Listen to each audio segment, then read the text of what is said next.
But let's start this week with data centers. Governor Beshear is signing an executive order extending protections to Kentucky ratepayers. The protections prevent Kentucky utility customers from paying higher energy costs if data centers come to their communities. It also prevents data centers from polluting air and water near their sites. Governor Beshear says this sets expectations for data centers coming in. The executive order is going to set a baseline. If you cannot meet it, you're not coming to Kentucky. If you can, you better get in the local community and work with people, be transparent about what the opportunity is so that the local community can decide. Now, Beshear says it will ultimately be up to local governments to decide whether data centers come to their communities and what those relationships look like. Now, Republican leaders were encouraged by the governor's order. Senate President Robert Stivers said in a statement that, quote, "While the governor has finally embraced the right premise, this is more political theater than public policy." And he added that he wants to see the legislature take action in addition to the governor. Now, I do want to start right there with that idea of legislative action versus gubernatorial action. How should the legislature weigh in here? So the House has already weighed in. Last session, I filed House Bill 593, which is the Ratepayer Protection Act. And while I do appreciate the governor's intent on this, it is exactly what Senator Stivers said. It's kind of political theater because the executive order touches on things that are already being done by the various cabinets and groups he's asked. Like the PSC already regulates energy consumption from the utilities and the data centers. They already have approved tariffs. The Energy and Environment Cabinet already has to issue permits to make sure there aren't any environmental damages going on, which is why I filed House Bill 593 last sessions, because I didn't feel like the protections were good enough. Some of the energy companies have really figured out how to protect ratepayers. When you look at what Eastern Kentucky Power's done, EKPC, they're making the data centers that come in, they're making them pay for all of this up front.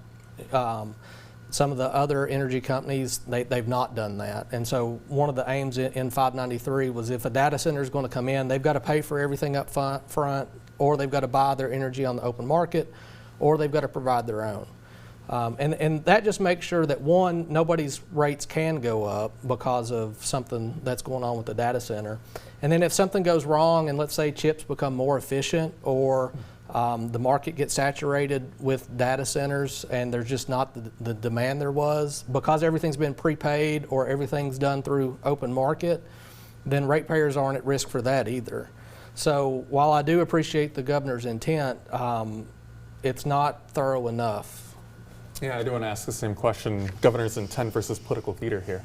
Well, so I fully supported Representative Bray's bill and have been grateful to him for the opportunity to discuss that during the interim. And I think he's exactly right. I mean, the House passed this, but we didn't get it done across the Senate. And so I agree on both sides here. I think the governor's intent was to put short-term protections in place here to make sure that each incoming data center is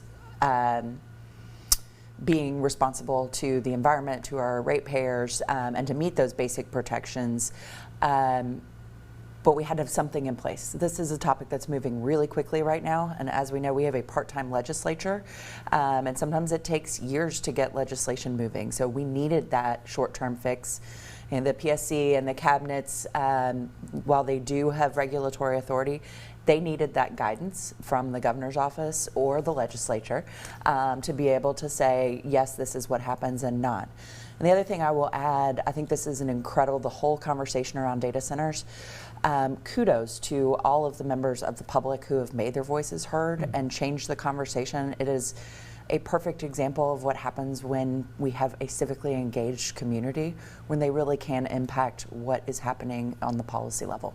I do want to turn quickly to your colleagues in the Senate. Why do we see that stymie this session?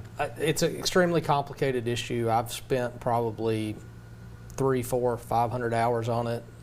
Very, very difficult. They probably didn't feel like they had enough time to digest the issue, although we did get it to them back in March. But I can say that they formed a work group over the interim. I've met with them and kind of explained the premise of what the bill did. So I'm very optimistic that when we come in next session, not only can we get something through the House, but we can get something through the Senate this time. And you know, I'm continuing to work on the bill, and it will be filed first day of session 2027. I want to ask you both briefly, though, what you've heard from your local units of government, the potential that this could be a boon to local taxpayers. What have we heard? In Lexington, people are pretty adamantly opposed to it. It is something that brings up a lot of land use questions, a lot of environmental concerns. The fact that the legislature did pass tax incentives for data centers in 2025. So are these data centers really going to be paying their fair share of taxes? And are they going to be responsible to our community? There's been a lot of concern about NDAs and local communities not being able to have an input on whether these things are going to come into their communities. And so I think making sure that whatever legislation we do pass includes some guarantees that there will be local control for different communities to have their voices heard. And just briefly, I want to check in with you what your constituents have said. Oh yeah, extremely unpopular. They're scared they're just going to pop up overnight. There are places that might make sense for a data center. If you look at what's going on in Paducah on a former uranium enrichment site, that makes complete sense. Doesn't really make sense for my district. We're so far away from electric generation. It'd be extremely expensive. So it doesn't make sense where I represent or really anywhere around us. So. Well, a great discussion. We'll have to put a moratorium on that for now. Thank you both.